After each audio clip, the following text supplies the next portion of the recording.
Good morning विद्यार्थियों।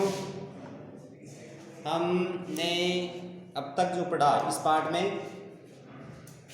12वीं class राजनीति विज्ञान की क्लास में आप सबका स्वागत है। इकाई जो सेकंड है राजनीति विज्ञान की सेकंड किताब की सेकंड इकाई का पहला अध्याय हम पढ़ रहे हैं जिसका नाम है संसद। और इसके अंतर्गत हमने अब तक जो पढ़ा है वो है सरकार के अंग, व्यवस्थापिका के विषयों में नाम, लोकतांत्रिक शासन प्रणाली प्राचीन काल में विद्यमान थी, इसके प्रमाण।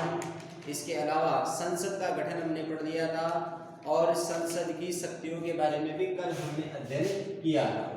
संसद की शक्तियां मैंने कल बताई थी। संसद का पहला कार्य विधि निर्माण करना यानी कानून बनाने का कार्य, यानी संसद जो है वो संघ सूची, समवर्ती सूची और विशिष्ट विषयों के ऊपर कानून बनाने का कार्य करती है। इसके अलावा संसद किसी भी विषय पर से कानून बदल सकती है या किसी भी कानून को रद्द कर सकती है। इसके अलावा एक वित्त विधेयक पारित होने की प्रक्रिया के बारे में हमने पढ़ा था कि वित्त विधेयक सबसे पहले लोकसभा में ही रखा जाता है, राष्ट्रपति की सिफारिश पर लोकसभा में रखा जाता है। लोकसभा से फिर ये राज्यसभा में जाता है, राज्यसभा के पास 10 दिन का समय होता है, 10 दिन के अंदर वो उसे अगर वापस नहीं लौटाती तो विधेयक दोनों सदनों से पारित समझा जाता है। इसके अलावा हमने एक तीसरा कार्य इस संसद का देखा था संविधान में संशोधन, यानी संविधान भारतीय संविधान के अनुच्छेद 368 के तहत संसद को संविधान में संशोधन करने की शक्ति प्राप्त है। संशोधन 3 प्रकार से होता है, साधारण बहुमत के द्वारा और सदन में उपस्थित 2/3 सदस्यों के बहुमत के आधार पर और आधे राज्यों की विधानमंडल की स्वीकृति के आधार पर। उसके अलावा कार्यपालिका पर नियंत्रण, यानी संसद जो है या यूं कहते हैं कि व्यवस्थापिका जो है वो कार्यपालिका के ऊपर नियंत्रण रखती है। कार्यपालिका पर नियंत्रण कैसे रखती है? कार्यपालिका पर नियंत्रण रखने के लिए वो जैसे ध्यान आकर्षण प्रस्ताव लेके आती है, काम रोको प्रस्ताव या आलोचना करके या फिर निंदा करके कार्यपालिका को नियंत्रित करने का कार्य करती है। ठीक है, अब आज जो अपना क्वेश्चन है वो अपन यहाँ पे एक ये प्रश्न उठाते हैं कि विधि का निर्माण यानी कानून का निर्माण कैसे होता है। बहुत बढ़िया क्वेश्चन है। प्रश्न है अपना, संविधान में विधि निर्माण की प्रक्रिया को समझाओ। विधि निर्माण की प्रक्रिया को आपको समझाना है कि विधि निर्माण कैसे होता है। तो विधि निर्माण की प्रक्रिया को समझने के लिए हमें कुछ बिंदुओं के अंतर्गत इसका अध्ययन करना पड़ेगा। इसमें विधि निर्माण की प्रक्रिया में सबसे पहले होता है साधारण विधेयक। साधारण विधेयक, अब इसमें क्या होता है? साधारण विधेयक कैसे पारित होता है कि कानून बनाने के प्रस्ताव को अपन क्या कहते हैं? साधारण विधेयक कहते हैं। यानी साधारण विधेयक का अर्थ है कानून बनाने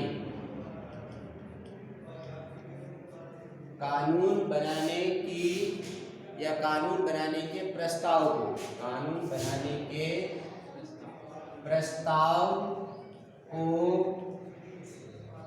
साधारण विधेयक कहा जाता है। साधारण विधेयक का अर्थ है कानून बनाने का जो प्रस्ताव लिया जाता है उस प्रस्ताव को साधारण विधेयक कहा जाता है। ये विधेयक किसी भी सदन से रखा जा सकता है, यानी 2 सदन होते हैं, लोकसभा होती है और एक दूसरी होती है राज्यसभा। पीछे वाले प्रश्न में मैंने यहाँ पे आपको कल बताया था कि सिर्फ एक वित्त विधेयक यानी धन विधेयक ऐसा है जो सिर्फ लोकसभा में रखा जाता है, बाकी किसी भी प्रकार का कोई भी विधेयक हो वो दोनों सदनों में से किसी भी सदन में रखा जा सकता है।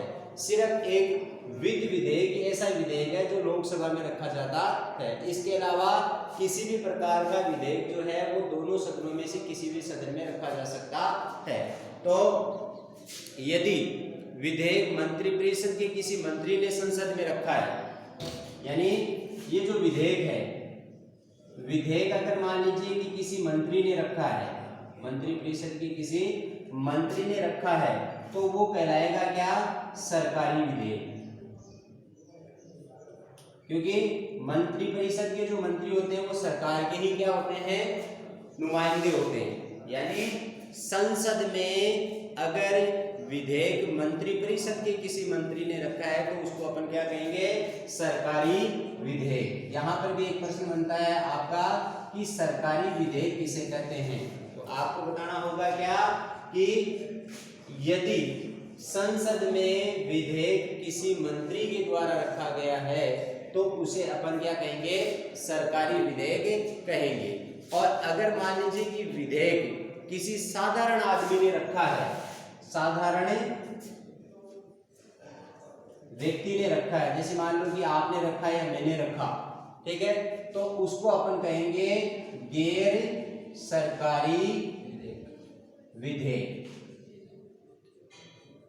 ठीक है, समझ में आ गया ये। यानी सरकारी विधेयक क्या है और गैर सरकारी विधेयक क्या है। सरकारी विधेयक यदि मंत्रिपरिषद के किसी मंत्री ने रखा है संसद में तो उसको अपन सरकारी विधेयक कहेंगे। और गैर सरकारी विधेयक अगर मान लीजिए कि संसद में किसी आम आदमी ने विधेयक रखा है तो उसको अपन क्या कहेंगे, गैर सरकारी विधेयक कहते हैं। ठीक है, तो फिर से देखिए साधारण विधेयक क्या होता है। साधारण विधेयक का अर्थ होता है कानून बनाने के प्रस्ताव को क्या कहा जाता है, यानी कानून बनाने का जो प्रस्ताव दिया जाता है उसको अपन क्या कहते हैं, विधेयक। जैसे मान लीजिए कि हमें किसी भी विषय के ऊपर कोई भी कानून बनाना है, ठीक है, जैसे अभी कोरोना चल रहा है, ठीक है, अब कोरोना के अंदर मान लीजिए कोई भी नियम या कानून संसद में लागू किए, देश में अगर मान लीजिए लागू करना है किसी कानून को या देश के लिए कोई कानून बनाना है तो वो कानून कौन बनाएगी, अपनी संसद बनाएगी। कौन बनाएगी,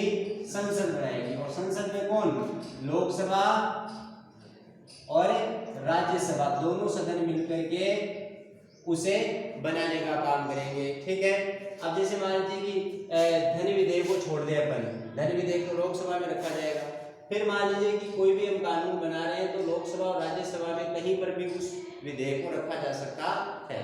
अगर मान लीजिए कि लोकसभा में या राज्यसभा में या यूं कहते हैं कि संसद में विधेयक किसी आम आदमी ने रखा है तो उसको गैर सरकारी विधेयक कहेंगे। और अगर मंत्रिपरिषद की किसी मंत्री ने रखा है तो उसको सरकारी विधेयक कहा जाता है। ठीक है, अब उसके बाद बात करते हैं अपन विधेयक पर वाचन।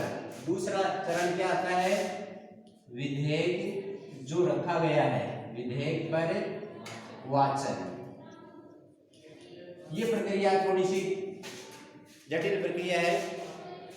यानी मान लीजिए कि अपन स्कूल में हैं, ठीक है, स्कूल में आपको लगता है कि जो शौचालय है उनकी ठीक ढंग से सफाई नहीं होती है, तो सारे बच्चों ने मिलकर के एक एप्लीकेशन लिखी।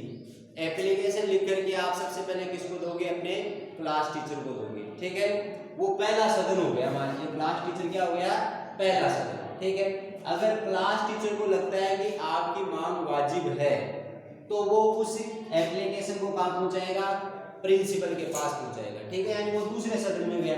अब प्रिंसिपल उसके ऊपर विचार विमर्श करता है, पूरे स्टाफ की मीटिंग बुलाता है मान लो, और चेक करवाता है कि मान लो कि कुछ गड़बड़ है या नहीं है। अगर प्रिंसिपल ने उसको पास कर दिया तो पास किया हुआ वो आएगा टीचर के पास और टीचर से हो जाएगा स्टूडेंट के पास। ठीक है, और वो नियम लागू हो जाएगा। ठीक है, तो वही प्रक्रिया है कि मान लीजिए कि विधेयक जब संसद में रखा जाएगा, ठीक है, तो उसके ऊपर 3 वाचन होंगे। कितने वाचन होंगे, 3 वाचन होंगे। यानी किसी भी विधेयक पर संसद में 3 वाचन होते हैं। कितने वाचन होते हैं, 3 वाचन होते हैं। अब 3 में फर्स्ट पहला वाचन क्या होता है, पहले वाचन में क्या प्रक्रिया आती है। प्रथम वाचन में किसी विधेयक को संसद में रखने की अनुमति लेना। फर्स्ट वाचन में क्या आता है, विधेयक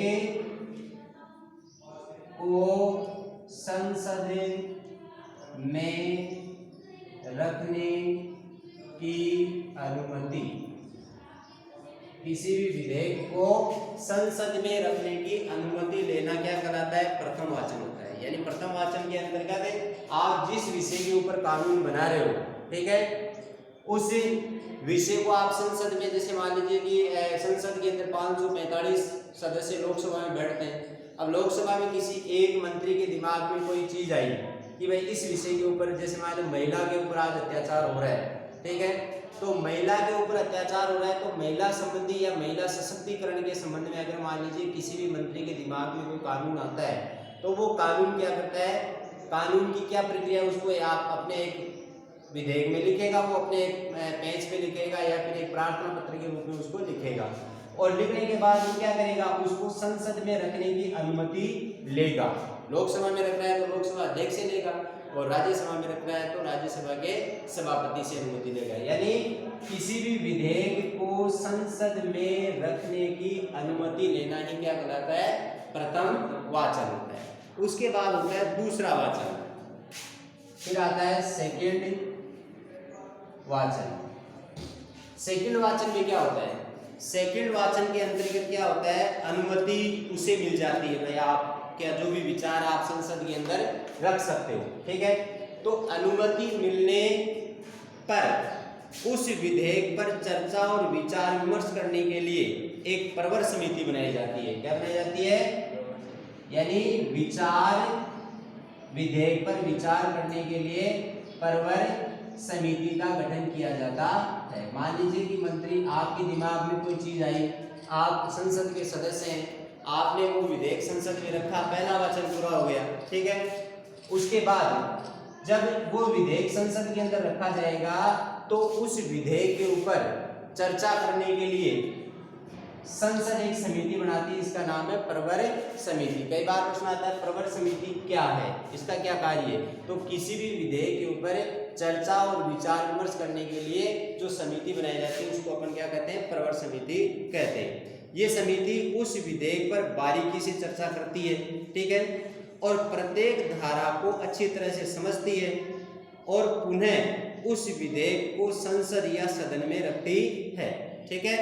यानी प्रवर समिति बना दी जाती है। प्रवर समिति क्या करती है, उस विधेयक के ऊपर हर तरीके से चर्चा करती है, उसकी हर धारा के ऊपर विचार विमर्श करती है, और प्रवर समिति को ये लगता है कि वास्तव में इसमें दम है, ये संसद में इसकी चर्चा होनी चाहिए, ठीक है, तो वो पहले उसको पास करती है और उसे दोबारा नए सिरे से संसद के अंतर्गत वो रखती है। कौन रखती है, प्रवर समिति रखती है, ठीक है, और उसके ऊपर बहस करवाती है। अंत में उसके ऊपर क्या होता है, मतदान होता है। मतदान यानी संसद में जितने भी उपस्थित सदस्य हैं उनके ऊपर उसके ऊपर मतदान करवाया जाता है, पढ़ के सुना दिया जाता है कि भाई ये ऐसे ऐसे कानून बनाया गया है, जो यस कह रहे हैं वो यस पे बटन दबाए और जो ना कह रहे हैं वो ना के ऊपर बटन दबाए। तो एक स्क्रीन चलती रहती है और उस स्क्रीन के ऊपर आ जाता है कि कितने आदमियों ने यस किया और कितने आदमियों ने नो लिखा है, ठीक है। जिसका ज्यादा बहुमत होगा, अगर यस ज्यादा नहीं किया है तो वो पारित हो जाएगा, और अगर नो ज्यादा नहीं किया है तो वो वापस रिजेक्ट हो जाता है। मतदान होने के बाद उसका फैसला हो जाता है कि वो वास्तव में चर्चा करने लायक है या नहीं। इस संपूर्ण प्रक्रिया को अपन किस वाचन में रखते हैं, द्वितीय वाचन में। दोबारा देंगे, पहला वाचन क्या है, पहला वाचन है किसी भी विधेयक को संसद में रखने की अनुमति प्राप्त करना, प्रथम वाचन है, ठीक है। दूसरे वाचन में क्या होता है, उस विधेयक को अनुमति मिलने के बाद संसद में उसके ऊपर विचार विमर्श होती है और चर्चा होती है, और चर्चा और विचार विमर्श करने के लिए एक समिति बनाई जाती है, प्रवर समिति। प्रवर समिति के जो सदस्य होते हैं वो उस विधेयक की प्रत्येक धारा के ऊपर विचार विमर्श करेगी, बारीकी से उसकी जांच करेगी, उसके फायदे और नुकसान की चर्चा करेगी, और उसके बाद प्रवर समिति को ये लगता है कि वास्तव में ये विधेयक एकदम गुड है, अच्छा है, तो ये प्रवर समिति क्या करेगी, उसको दोबारा संसद के अंदर रखेगी, और उसके बाद फिर से उसके ऊपर संसद के सारे सदस्य होंगे। पहले तो प्रवर समिति में जैसे मान लीजिए कि 5 सदस्य थे, 5 को दे दिया कि भाई आप इसको चर्चा करें। जैसे मैंने यहाँ पे आपको उदाहरण बताया था कि क्लास के अंदर आपके टॉयलेट में की स्थिति खराब है, तो विद्यार्थी ने मिलकर एक एप्लीकेशन क्लास टीचर को दी, ठीक है। क्लास टीचर क्या करेगा, यहाँ पे मान लो कि उसके ऊपर क्लास में चर्चा करवाएगा, एक 5 विद्यार्थियों को लेगा साथ में, या 5 टीचर और दूसरे साथ में लेगा, और उसको ये कहेगा कि यार आप इन बच्चों की मांग है उसको देखो ये सही है या नहीं है, जायज है या नहीं है। तो उन 4-5 टीचरों को ये लगता है कि वास्तविक इस बात को प्रिंसिपल तक पहुंचाना चाहिए, वास्तव में टॉयलेट की स्थिति खराब है, तो ये क्या करेंगे 5 टीचर मिलकर के उसको प्रिंसिपल के पास पहुंचाएंगे। ठीक है, तो यही बात यहाँ पे लागू हो रही कि सेकंड विधेयक में, सेकंड वाचन में क्या होता है कि विधेयक को संसद में रखने पर उसके ऊपर विचार विमर्श करने के लिए, प्रत्येक धारा पर गौर करने के लिए एक प्रवर समिति का गठन किया जाता है। प्रवर समिति क्या करती है, उस संपूर्ण जो विधेयक है उसका गहनता से अध्ययन करती है और अध्ययन करने के बाद उसे पुनः वो लोकसभा में या किसी उस सदन में, संसद में रखती है और फिर से उसके ऊपर चर्चा होती है और फिर उसके ऊपर मतदान करवाया जाता है। मतदान करने, विचार करने, प्रवर समिति बनाने की ये सारी जो प्रक्रिया है उसको अपन कहते हैं सेकंड वाचन यानी द्वितीय वाचन। अब होता है थर्ड वाचन यानी तीसरा वाचन। क्या है तीसरा वाचन? क्या होता है, मतदान हो गया, मतदान होने के बाद क्या होता है, उस विधेयक में संशोधन होंगे। क्या होंगे? थर्ड वाचन में संशोधन होंगे, यानी मान लीजिए कि उसमें कुछ अनावश्यक बातें हैं तो उनको हटा दिया जाएगा, उनको काट दिया जाएगा और उसे अंतिम रूप से पारित करवाने के लिए पुनः उसी सदन में रखा जाता है। ठीक है, संशोधन हो गया, संशोधन होने के बाद फिर से उसे उसी सदन में रखा जाता है। मान लो कि एक उदाहरण देके मैं आपको बनाऊं कि महिला कानून बना, यानी महिलाओं के ऊपर अभी वर्तमान स्थिति में देख रहे हैं आपकी कई प्रकार के अत्याचार हो रहे हैं। ठीक है, और जैसे मान लीजिए जो अत्याचारी है उनको फांसी होनी चाहिए, बलात्कार की सजा फांसी होनी चाहिए। ठीक है, अब मान लीजिए कि ये दिमाग में आया लोकसभा या अपने दो सदन है, कौन से? राज्यसभा। ठीक है, इन दोनों सदनों में से किसी भी सदन, एक सदन का अपन नाम ले ले कोई भी अपनी मर्जी से, जैसे मान लीजिए कि लोक राज्यसभा के किसी मंत्री के दिमाग में ये प्रश्न आया, उसे लगा कि जो बलात्कार होता है उसकी सजा फांसी होनी चाहिए या उसको एनकाउंटर कर देना चाहिए। ठीक है, अब लोकसभा में क्या होगा, उस व्यक्ति जो राज्यसभा का है वो व्यक्ति, जैसे राज्यसभा की ये राज्यसभा है, यहाँ पे 245 सदस्य बैठते हैं। ठीक है, उनमें से एक व्यक्ति तो वो है जिसके दिमाग में ये सवाल आया। ठीक है, बाकी 244 वहां पे है। ठीक है, तो वो क्या करेगा, एक विधेयक बनाएगा। मंत्री ने बनाया तो वो कौन सा होगा? सरकारी विधेयक होगा, और आम आदमी ने बनाया तो क्या होगा? वो गैर सरकारी होगा।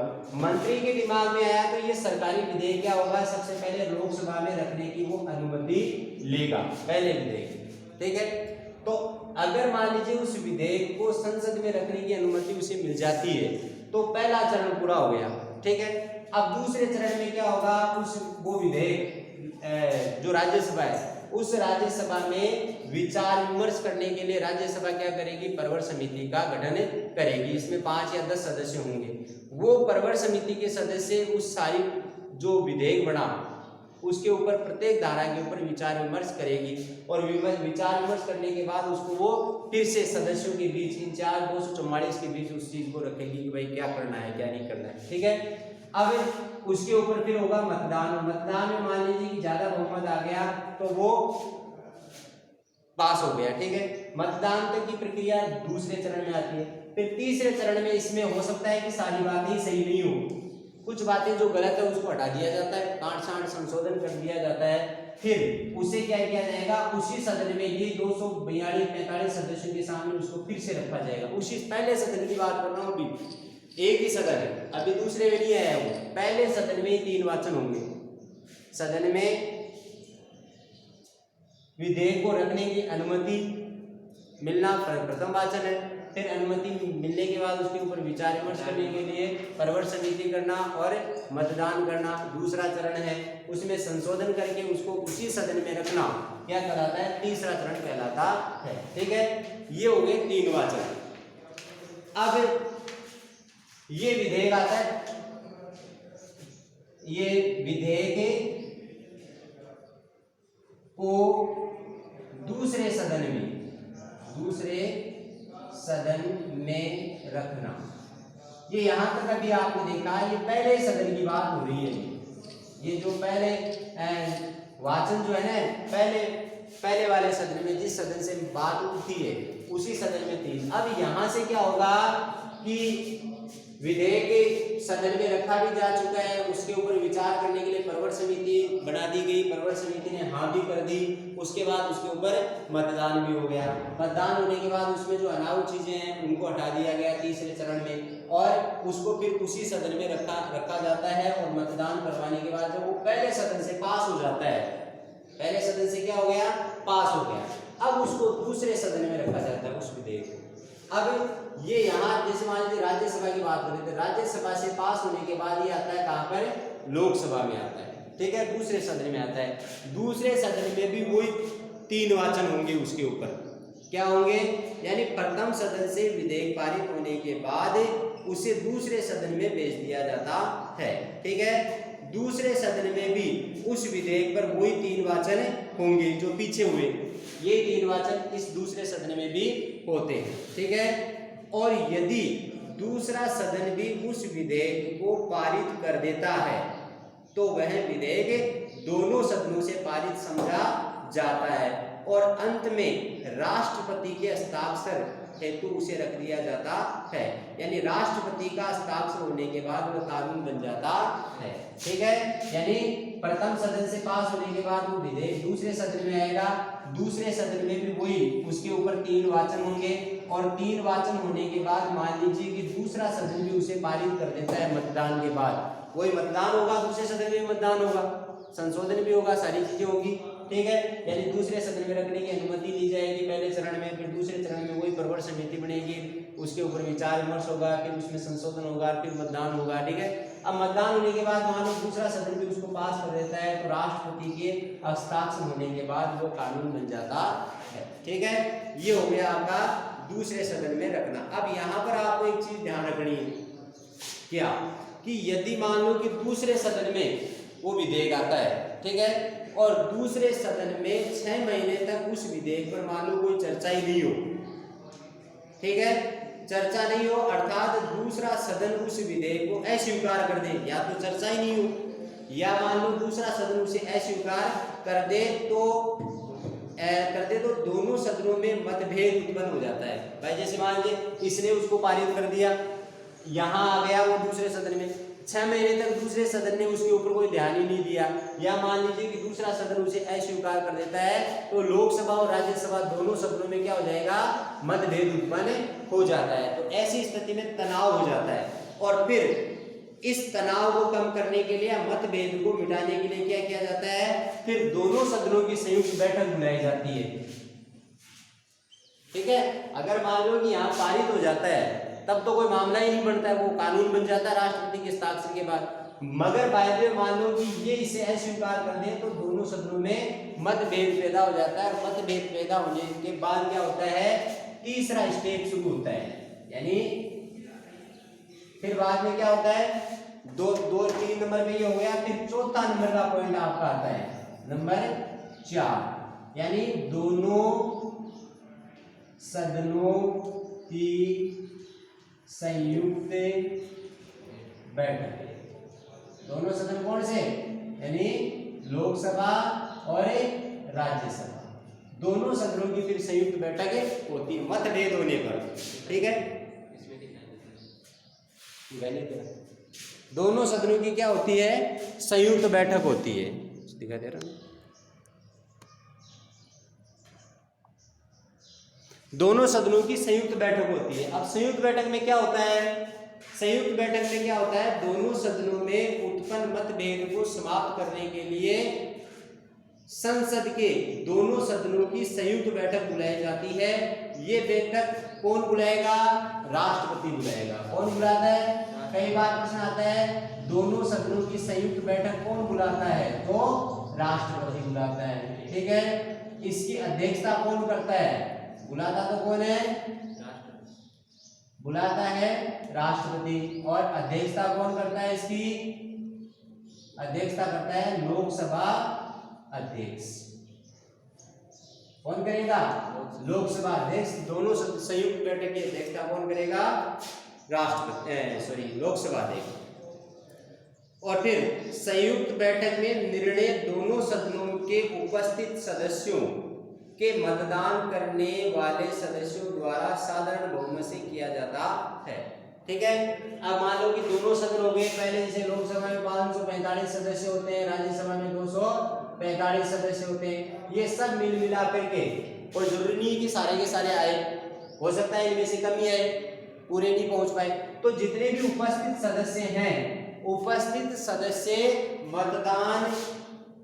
सदस्य और मतदान करने वाले सदस्यों के द्वारा साधारण बहुमत से उसके ऊपर फिर से चर्चा होगी, और फिर बाद में उसके ऊपर जो भी निर्णय लिया जाएगा वो संयुक्त बैठक में लिया जाता है। और उसके बाद वो चला जाता है कहाँ पे, राष्ट्रपति के पास, राष्ट्रपति के हस्ताक्षर होते हैं, उसके बाद हस्ताक्षर, यानी सदन के ऊपर चर्चा होने के बाद क्या होता है, दोनों सदनों से विधेयक पारित होने के बाद क्या होता है, राष्ट्रपति के उसके ऊपर हस्ताक्षर होते हैं, और राष्ट्रपति के ऊपर हस्ताक्षर होने के बाद वह कानून बन जाता है। इस संपूर्ण प्रक्रिया को अपन क्या कहते हैं, विधि निर्माण की प्रक्रिया। अगर आपके समझ में आया तो बहुत अच्छी बात है, और अगर समझ में नहीं आया तो इसको आप किताब में पढ़े और वीडियो को आप बार बार देखें, तभी आपको ये समझ में आएगा। एक बार फिर से मैं आपको शॉर्ट में बता देता हूँ कि हम पढ़ रहे हैं संविधान में विधि निर्माण यानी कानून बनाने की प्रक्रिया क्या है। तो कानून बनाने की प्रक्रिया को समझने के लिए सबसे पहले अपन देखते हैं साधारण विधेयक। साधारण विधेयक का अर्थ है कानून बनाने के प्रस्ताव को साधारण विधेयक कहा जाता है। ठीक है, ठीक है। उसके बाद अगर मान लीजिए कि विधेयक संसद में कहते हैं, या लोकसभा या राज्यसभा में, ठीक है, दो सदन होते हैं, दोनों में से किसी भी सदन में अगर वो विधेयक किसी मंत्री ने रखा है तो वो कहलाएगा सरकारी विधेयक। और अगर मान लीजिए कि आम आदमी ने वो विधेयक संसद में रखा है तो उसको अपन कहेंगे गैर सरकारी विधेयक। ठीक है, अब उसके बाद नंबर 2 पे पॉइंट आता है विधेयक पर वाचन। ठीक है, तो कई बार प्रश्न आ जाता है कि विधेयक, किसी भी विधेयक को संसद से पारित करवाने के लिए कितने वाचन होते हैं, 3 वाचन होते हैं। प्रथम वाचन में क्या होता है, द्वितीय में क्या होता है, तृतीय में क्या होता है। तो आपको तीनों को मैं बता देता हूँ कि विधेयक यानी संसद में किसी भी कानून को पारित, किसी भी विधेयक को रखने से पहले उसके ऊपर कितने वाचन होते हैं, 3 वाचन होते हैं। 3 वाचन होने के बाद उसको उस सदन में रखा जाएगा। ठीक है, पहले वाचन में तो क्या होता है, विधेयक को संसद में रखने की अनुमति दी जाती है। ठीक है, अनुमति मिलने के बाद क्या होता है, उसका दूसरा वाचन शुरू हो जाता है। दूसरे वाचन के ऊपर क्या होता है, विधेयक के ऊपर विस्तार से विचार विमर्श होगा, इसके ऊपर विचार विमर्श होगा, और उसमें मतलब जो बातचीत होगी, वाद विवाद होगा, वो हो जाएगा। और विचार विमर्श करने के लिए प्रवर समिति बनाई जाती है। प्रवर समिति क्या करती है, उस विधेयक के ऊपर चर्चा और विचार विमर्श करती है, और उसके बाद उस पर मतदान करवाया जाता है। ठीक है, मतदान करवाने तक की संपूर्ण प्रक्रिया को द्वितीय वाचन कहते हैं। तृतीय वाचन में उस विधेयक के ऊपर, इस विधेयक में जो अनावश्यक चीजें उनको हटाने के लिए उसमें संशोधन किया जाता है, और फिर बाद में उसको उसी विधेयक उसी सदन में रखा जाता है पुनः। ठीक है, उसके बाद विधेयक पहले सदन से वो पारित हो जाता है, मतलब इतनी प्रक्रिया होने के बाद पहले सदन से पारित होने के बाद उसको दूसरे सदन में रखा जाता है। ठीक है, दूसरे सदन में उस विधेयक को रखा जाता है, और उसमें भी वही प्रक्रिया होती है, यानी प्रथम सदन से पारित होने के बाद उस विधेयक को दूसरे सदन में रखा जाएगा। दूसरे सदन में उस विधेयक के ऊपर 3 वही वाचन होंगे, और यदि दूसरा सदन उस विधेयक को पारित कर देता है तो राष्ट्रपति के हस्ताक्षर के लिए उसे भेज दिया जाता है। राष्ट्रपति के हस्ताक्षर होने के बाद उसको कानून का रूप दे दिया जाता है। लेकिन समस्या तब पैदा होती है जब दोनों सदन, एक चीज यहाँ ध्यान रखना है कि अगर मान लीजिए कि एक सदन से विधेयक पारित हो जाता है, लेकिन दूसरा सदन जो है अगर 6 महीने तक उसके ऊपर किसी प्रकार की कोई प्रतिक्रिया नहीं करता है, या फिर उसे अस्वीकार कर देता है, तो दोनों सदनों में मतभेद पैदा हो जाता है। इस मतभेद को मिटाने के लिए दोनों सदनों की संयुक्त बैठक बुलाई जाती है, और ये संयुक्त बैठक राष्ट्रपति बुलाता है, उसकी अध्यक्षता लोकसभा का अध्यक्ष करता है। अब उसके ऊपर दोनों सदनों के लोग विचार विमर्श करेंगे, बातचीत करेंगे, और बातचीत करने के बाद उपस्थित जो सदस्य हैं प्लस मतदान का जिन्हें अधिकार है वो मिलकर के क्या करेंगे, साधारण बहुमत के द्वारा उस विधेयक को पारित करते हैं। और उसके बाद जब दोनों सदनों से वो विधेयक पारित हो जाता है तो अंतिम रूप से उसे राष्ट्रपति के पास भेजा जाता है। राष्ट्रपति से हस्ताक्षर होने के बाद वो विधेयक कानून बन जाता है। ठीक है, अब ये आपके संसद के अंदर शक्तियां और शक्तियों के अंदर आपका एक पॉइंट मेरा ये बचा हुआ था कि विधि निर्माण की प्रक्रिया को समझाओ। वो विधि निर्माण की प्रक्रिया मैंने आपको समझा दी है। उम्मीद करता हूं कि आपको ये पसंद आई होगी। और अब जो अपना अगला क्वेश्चन आएगा अगली वीडियो में, वो आएगा संसद। तो आपने पढ़ी ली, ये सारी प्रक्रिया आपने संसद का गठन पढ़ लिया और संसद की शक्तियां पढ़ ली। और संसद की शक्तियों में एक महत्वपूर्ण चीज थी, ये कौन, विधि निर्माण कैसे होता है। तो विधि निर्माण की प्रक्रिया संपूर्ण आपके सामने है, शॉर्ट एंड स्वीट, इसको आप कॉपी में उतार लें। और उसके बाद अपन बात करेंगे, संसद के दो सदन होते हैं, कौन से, लोकसभा और राज्यसभा। अब इसमें लोकसभा का अलग गठन पढ़ेंगे और राज्यसभा का अलग गठन पढ़ेंगे। कल अपन पढ़ेंगे लोकसभा के गठन की प्रक्रिया। धन्यवाद। आज की क्लास में इतना ही। एक प्रश्न 4 नंबर का था ये। Thank you.